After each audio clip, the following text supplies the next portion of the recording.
Isinusulong sa Kamara ang panukalang palawigin pa sa hanggang 70 araw ang paternity leave sa bansa.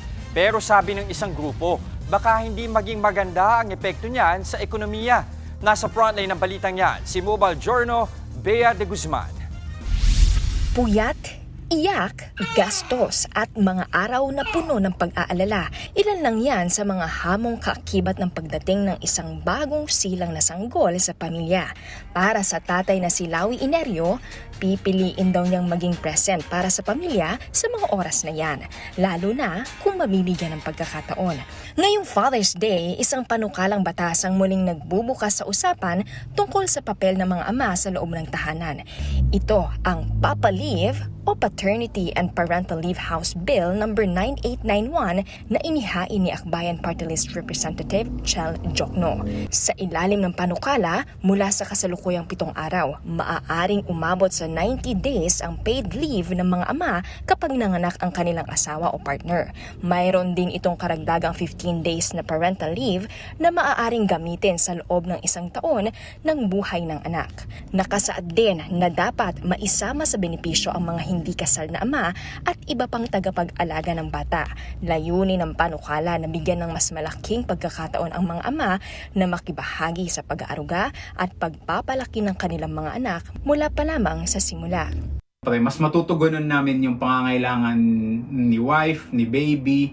Mas makikita namin yung milestones. So kung matutupad yon, this will give us opportunity to be best on both worlds, for being a dad and for being a provider. Wala pang 2 linggo ang anak ni Daddy Lawi at hindi raw niya maiwasang mag-alala para sa kanyang mag-ina sa tuwing kailangan niyang umalis at pumasok sa trabaho. Magiging well-adjusted na si husband or yung father sa dynamic sa bahay, mas makakapagpahinga siya, mas magiging motivated sa work. Si Tatay Jay naman ay isang first-time dad. Or sa Father's Day, especially ngayon Father's Day, para siyang regalo sa amin if ever mapasa yung Papa Leave. Kasi yun nga, ang laking tulong niya sa lahat ng tatay at magiging tatay pa. Umaasa siyang maipapasa ang Papa Leave lalo na't nasaksihan niya ang mga paghihirap o postpartum ni Mrs. Yun nga, one of the challenges pag labas ni PB is may mga changes kay mami. Minsan wala siyang karelyebo. Gusto ko man pumunta or nasa work pa ako. Ang kanyang misis naniniwalang isang paraan ang Papa Leave para mabigyan ng mga tatay ng pagkakataon na mas lalo pang maramdaman sa pamilya. Sa society ngayon, mas na-highlight lagi yung mothers supporting child, ganyan-ganyan.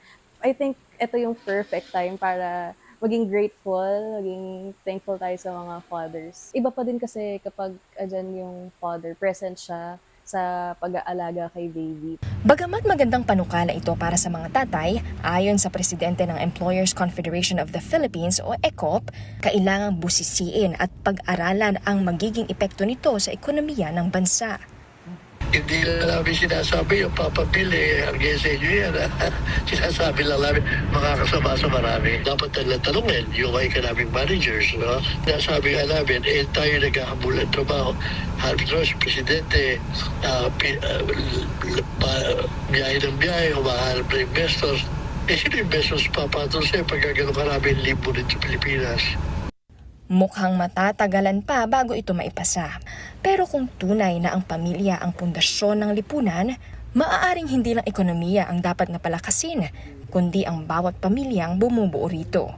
Bea de Guzman, News 5. Mga kapatid, Jess De Los Santos po ang inyong kasangga sa paghahatid ng balita para sa may alam at may pakialam. Para sa tuloy-tuloy na makabuluhang balitaan, mag-follow at mag-subscribe na sa social media pages ng News 5.